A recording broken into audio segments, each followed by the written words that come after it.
రెండు స్ట్రాంగ్ టీంల మధ్య మ్యాచ్ అంటే హోరాహోరీగా ఉంటుంది. అందులోనూ వరల్డ్ కప్ మ్యాచ్ కాబట్టి ఇంకా ఇంట్రెస్టింగ్గా ఉంటుంది అనుకున్నాం. కానీ సౌత్ ఆఫ్రికా న్యూజిలాండ్ జట్ల మధ్య ముగిసిన మ్యాచ్ సౌత్ ఆఫ్రికా పూర్తి ఏకపక్షంగా గెలిచింది.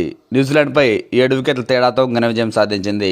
మరీ ముఖ్యంగా South Africa captain Aiden Markram captain ఇన్నింగ్స్తో ఆ జట్టు విజయంలో కీ రోల్ ప్లే చేశాడు.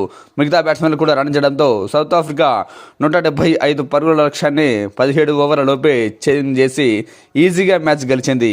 ఈ మ్యాచ్లో న్యూజిలాండ్ మంచి బ్యాటింగ్ చేసినప్పటికీ మిడిల్ ఆర్డర్ బ్యాట్స్మెన్లు లోయర్ ఆర్డర్ ఫెయిల్ కావడంతో ఓ మాదిరి స్కోర్కే పరిమితమైపోయారు. దీంతో భారీ ఓటమిని మూటగట్టుకోవాల్సిన పరిస్థితి వచ్చింది.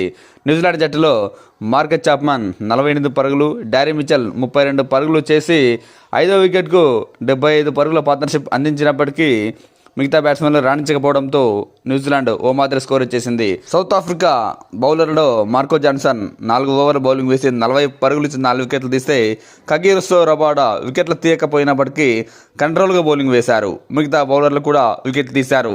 అయితే కెప్టెన్ మార్క్రమ్ 1 ఓవర్ బౌలింగ్ వేసి ఏకంగా 15 పరుగులు సమర్పించుకున్నాడు. ఆ తర్వాత 176 పరుగుల లక్ష్యంతో బరిలోకి దిగిన సౌత్ ఆఫ్రికాకు ఓపెనర్లే మంచి ఆరంభాన్నిచ్చారు. మరి ముఖ్యంగా ఫస్ట్ ఓవర్లో కెప్టెన్ మార్క్రమ్ 3 ఫోర్లు కొడితే రెండవ ఓవర్లో కూడా 1 4 1 సిక్సర్తో మొదటి ఓపెనింగే మంచి ఆరంభాన్ని లభించింది సౌత్ ఆఫ్రికాకు. జస్ట్ 30 బంతుల్లోనే 62 పరుగులు ఓపెనింగ్ పార్ట్నర్షిప్ లభించింది డీకాక్ మార్క్రమ్ రూపంలో.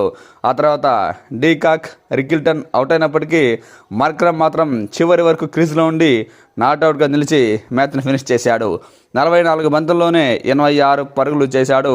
8 ఫోర్లు 4 సిక్సర్లతో తన స్ట్రైక్ రేట్ ఆల్మోస్ట్ 200 కావడం విశేషం. న్యూజిలాండ్ బౌలర్లు పూర్తిగా ఫెయిల్ అయ్యారు, సమిష్టిగా ఫెయిల్ అయ్యారు అని చెప్పొచ్చు. మరీ ముఖ్యంగా ఆ జట్టు star fast bowler Jacob Duffy 3 ఓవర్లకే 50 పరుగులు ఇచ్చుకున్నాడు. అంటే తన ఎకానమీ ఓవర్కు ఆల్మోస్ట్ 17 కావడం విశేషం. మిగతా బౌలర్లు కూడా ఫెయిల్ అయ్యారు. దీంతో ఆ జట్టు బౌలింగ్లోనూ పూర్తిగా డిసప్పాయింట్ కావడంతో సౌత్ ఆఫ్రికా ఈజీగా టార్గెట్ను ఛేదింగ్ చేసింది.